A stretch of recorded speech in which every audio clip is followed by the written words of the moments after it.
episode of Let's Talk Natural Medicine is brought to you by Bioglan, proud platinum partners of ATMS.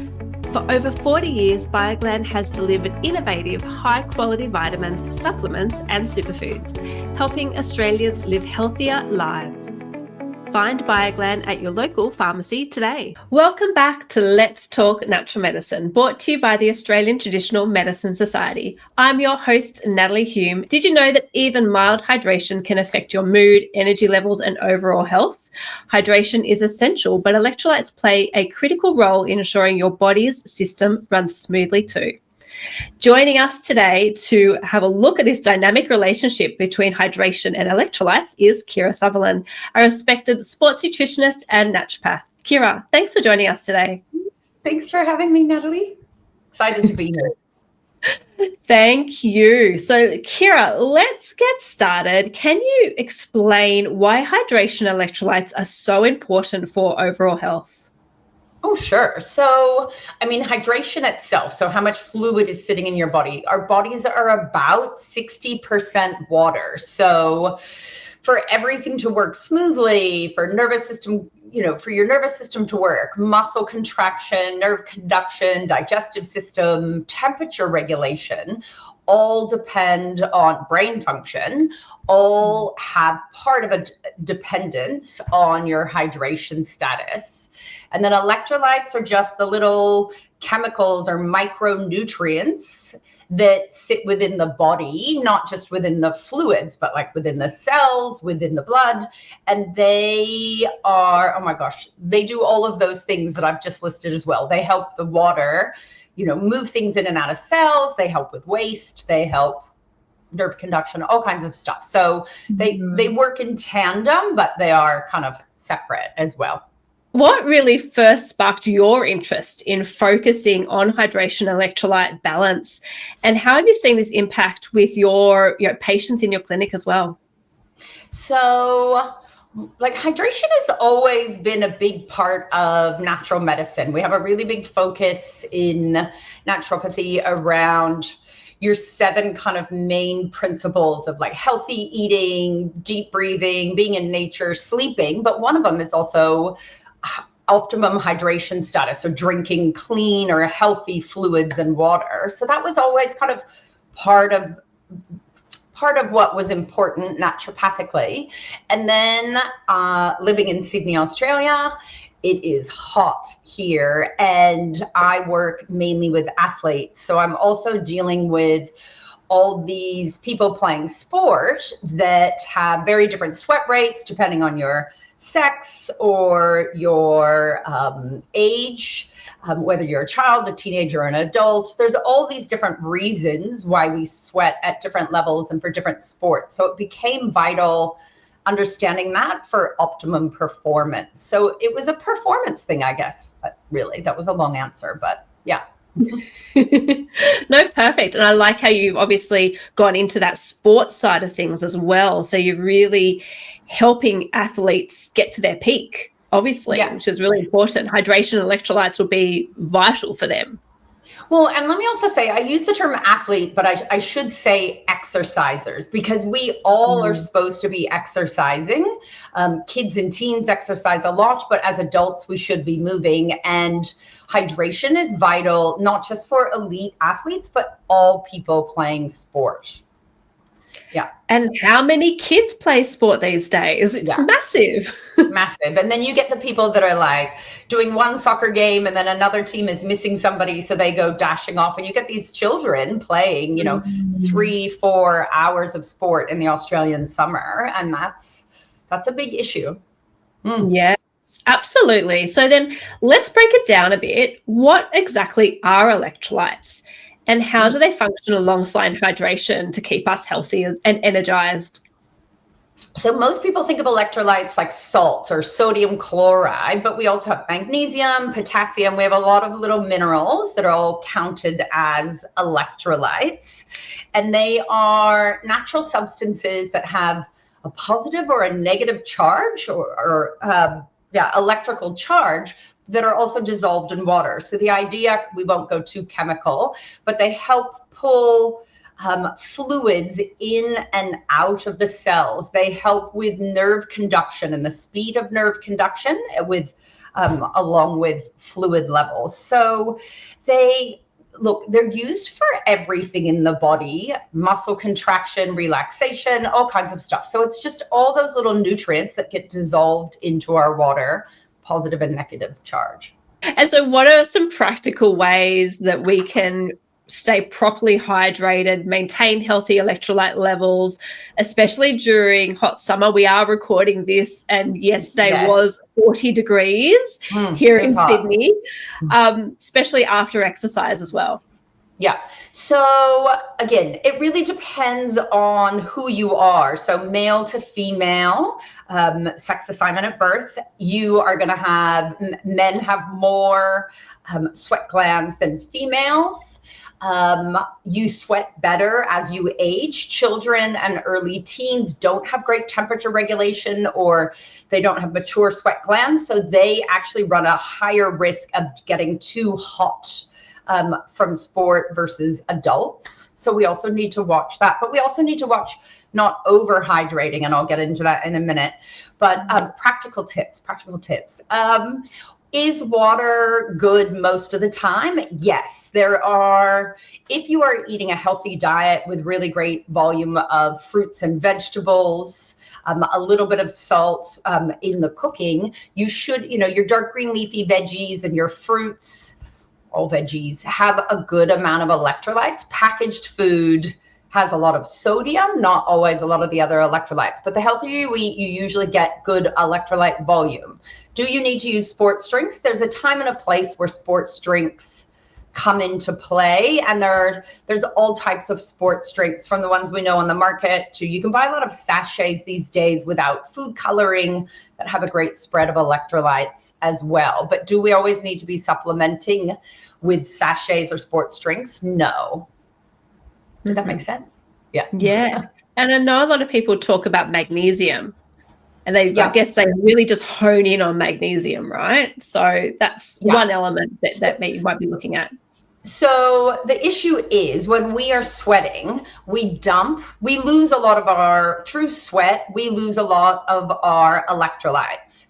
And naturopathically, we get quite obsessed with magnesium as a supplement. And we know in research, or there's estimates, that 80% of people living in kind of modern lifestyle are a bit magnesium deficient. Now, that doesn't necessarily mean you have to go supplement, but, see a practitioner for that, or, research it yourself. But in sport, we actually dump a lot more, or lose a lot more sodium than we do anything else. So just saying you need to be replacing magnesium is incorrect. During sport, sodium chloride, or sodium, becomes the most vital of the electrolytes, although it's great to have all of them within whatever you're ingesting. But for me, magnesium is more important in the meals and after training. It's the sodium that gets so vital during, although all of them help each other, but sodium in much larger amounts than the other electrolytes. And I think there's confusion around that, because some sports drinks are made without magnesium and some are made with it. But the idea of sports drinks is, it has to taste good enough that you're willing to have it. And the minute you add magnesium in a bigger level, some people don't like the taste, which is why some sports products don't contain, or contain very small amounts of magnesium, and you're not dumping it to the same level as you are sodium. And when someone, I guess, is looking at electrolytes, a lot of them out there might be very minimal dosing. Is that what you see out there? And are people thinking, oh, great, I'm taking something, but is there ones that are, they need to look out for, or make sure they're not, getting the most gimmicky thing that they see? Yeah. I mean, it's tricky. Again, there's different levels. They're going to come in different product. I would say most of them are within a pretty average range. So it also becomes which one you like the taste of and you're willing to have it. Because if something has, again, sports drinks don't actually contain the same amount of sodium as is running around in your blood, because it would taste so salty, you're not going to drink it. So even though people are ingesting sports drinks, it's not as much as the level running around in the blood. I won't go into actual levels and confuse people, but so it's also why it's so important. You know, the meal that you eat after training is going to contain sodium, and it's going to contain the minerals and the electrolytes. So a lot of it is replaced after you've finished exercising. Yes, there are gimmicks. Yes, you need to investigate. If there is magnesium in a product, make sure it's a quality magnesium. Some companies will put cheaper forms of magnesium into product because it looks good. And then there's actually some magnesiums that pull water towards it. You could actually cause diarrhea by taking larger amounts of that. So like for me in sports products, am I desperate for it to have magnesium? No, I tend to give magnesium as a supplement or higher magnesium foods after, if the person doesn't like something with magnesium in it during. Yeah, we don't want them to be going to the toilet. And let me also clarify, coconut water is not the equivalent of a sports drink. Coconut water is much higher in potassium than it is like volume wise than sodium. So if you're going to use coconut water, you need to add extra sodium to it, just a pinch or so, to actually get those sodium levels up, because it's not enough if you're trying to use it like a electrolyte replacement. And then you also have to watch the wording between, is this drink just electrolytes plus water?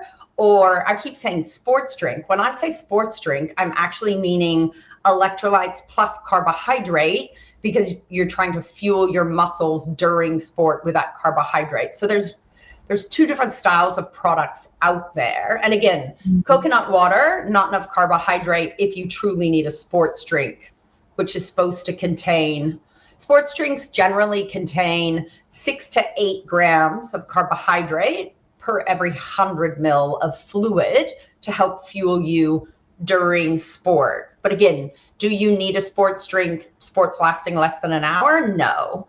Longer than an hour, hour and a half, you start wanting to look at sports drinks during, especially in Australian summer.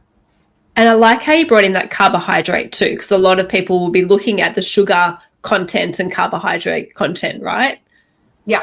And it's supposed to be there if you need to fuel during. If you're playing tennis, you know, it's January. We've just had the Australian Open. These people are playing, 3 to 5 sets in massive heat that probably we shouldn't even be doing sports in. And you need to be fueling, because if you're running out of your own stores of carbohydrate in your muscles called glycogen, you want to be replenishing that during an event. So soccer games, AFL games, things that have that ability to go to an hour and a half or longer, you're looking at probably needing to fuel some carbohydrate during, plus the electrolytes, plus the fluid that's coming in. Because the big thing people don't understand with fluid loss, if you've lost more than 2% of your body weight via dehydration, you start losing power, speed, you start not thinking as clearly. It's not going to be that obvious at 2%, but the further you get into dehydration, the more you have a decrease in performance and mental thinking. And it's like when you watch the Australian Open and they're making more errors later in the game, unforced errors, that's decreased thinking due to dehydration.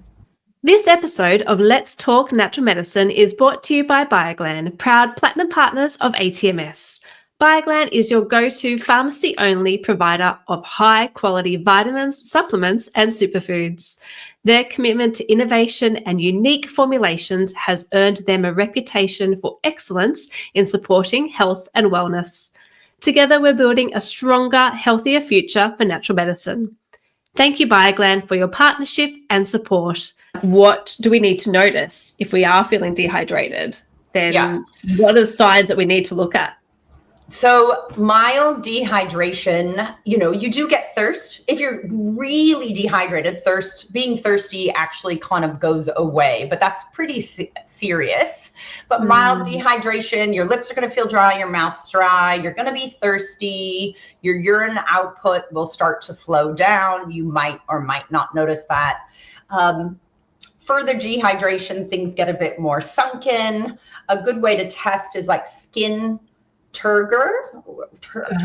I might have said that word wrong, but like picking up your skin and see how it snaps back really quickly. That means I'm well hydrated. If it's starting to stay tented, you're really looking at some serious dehydration problems. Okay. You're going to be tired. Whether you notice if you've lost power and speed, it's just going to happen. You're just not going to feel as good. You're going to be crankier. There's a bunch of other symptoms, but those are kind of the big ones. And also, let me say, it's also dangerous to overhydrate. So, dehydration, low hydration. And then if you overhydrate, you can get yourself into something called hyponatremia, which means you've taken in too much fluid, especially if you're not doing electrolytes or electrolytes at a higher level, where you've diluted the sodium percentage in your blood. And unfortunately, some of the symptoms of dehydration can also, the earlier symptoms of hyponatremia can look similar. And so the problem is, in a sport that's an hour and a half long, you're probably not going to have the problem. But when people start to run marathons or longer events, they're like, it's the biggest thing I've ever done. I better drink everywhere. They're over drinking, and that can cause bloating, tiredness, dehydration, disorientation. Eventually, you can have very severe hyponatremia. You actually have brain swelling, and it decreases your lungs. It decreases your respiratory rate, and in severe cases, people have actually died from over drinking. So it's also about knowing how much, whether you have electrolytes in the fluid or not, how much you should be drinking for your sport, for your body. I love that. And you were talking a little bit about testing before, or bloods, before we got on. So can you also let us know a little bit about that as well? So I think the most important testing is for you to know, well, there's a few things with testing. If we're talking about blood tests, when we do a blood test and they're looking at electrolytes,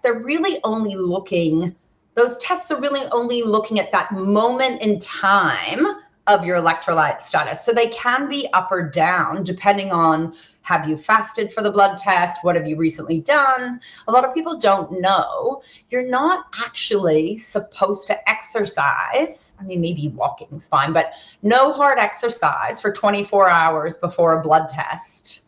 As a lot of things in your blood test can be askew, not just electrolyte status. The iron can look funny. There's a bunch of different things. All these markers of muscle breakdown can get really high. So no exercising before blood tests, especially the day of. But the biggest thing I think is for people to figure out, what do they need when they do sport? How much fluid should I have? Because everybody has a different sweat rate. It's genetic. It's, like I said, it's dependent on sex. It's dependent on, ethnicity.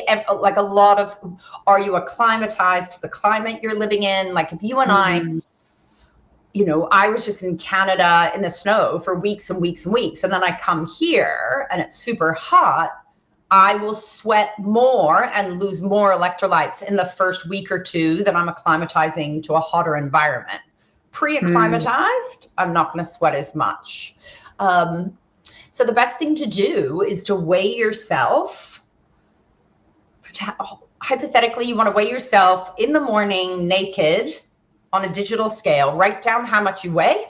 Go do an hour of exercise or whatever sport you're doing. Don't drink for that hour. Or if you do drink, you need to know exactly the volume you drink. Come home, dry off, weigh yourself again. Same naked situation. Dry off your hair if you have long hair, and look at how much weight you've lost in that 1 hour. So say you went for a run and you lost 700 grams. That's an estimate that you've lost 700 mils of fluid for an hour of exercise. So that's your sweat rate for that style of sport. Does that make sense? Yeah, absolutely. Yeah. Interesting. I mean, it's close enough. It's not exact. You can go pay for expensive tests, but you don't need to do that. And so it's important to know, because you can have, I had a situation where I had 3 guys that all weighed 80 kilos, and they were doing a really long 12-hour event. And I was like, I need your sweat rate. And they're like, ugh, really? So I lent them my digital scale, and I was like, actually their event was 24 hours. So I needed their sweat rate at night and during the day, because it's very different temperatures, or summer to winter. And they each weighed the same amount. They were 3 different ethnicities and different backgrounds.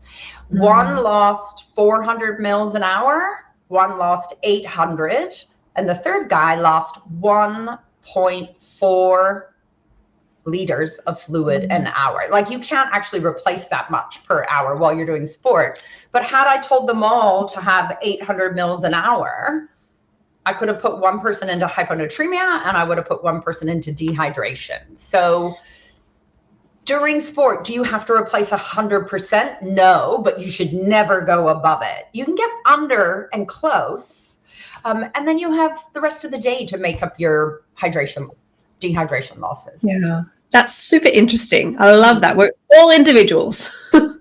Yeah, and it's so different. It's so different between people, or little people and big people, and Yes. Yeah. All right. So time for a bit of a fact or fiction. I'm going to share a common myth, and you let us know if it's fact or fiction. So first up, drinking water is all you need to stay hydrated. If you're not doing any sport and you're eating healthy, then sure. Water is awesome, but you have to factor in everything else. Yep. I like it. Excellent. And for those who are interested in enhancing their hydration and their electrolyte intake, what are the first steps that you would suggest? I definitely suggest, if you're doing sport, to figure out how much you're losing, and just being conscious of how much you actually are drinking, and drinking of fluids that count as hydration. You know, caffeine is a little bit dehydrating. It's not actually as dehydrating as we used to think during sport, but just actually looking at what you're intaking per day. And that, you know, people have always talked about that 6 to 8 cups, or 1 to 1.5 liters. Being aware of how close you're getting to that as an adult sized person. Brilliant. Thank you so much, Kira, for joining us today and sharing all these valuable insights. I've definitely learned things today. Oh, good. That's good. So thank you again. And thank you to our listeners for joining us on this episode of Let's Talk Natural Medicine. To find a qualified natural medicine practitioner, make sure you visit atms.com.au and click Find a Practitioner. And don't forget to sign up to our Friends of Natural Medicine newsletter for tips and tricks for hydration and more. So let's wrap up with a quick few wins for hydration. So I guess making it individual is very important, but eating a well-rounded diet, I hear, is really important. Kira, and please chime in here if there's anything else I've missed. Yeah, the healthier you eat, the more, fruits and vegetables have lots of fluid, soups, broths, all that stuff. The more packaged the food, typically the less hydration. Absolutely. Thank you again. And until next time, take care and stay naturally well. Love what you heard today? Then hit the follow button to stay tuned for more deep dives into holistic health and wellness. If you're feeling the positive vibes, leave us a 5-star review. It makes a huge difference in spreading the message of natural medicine far and wide.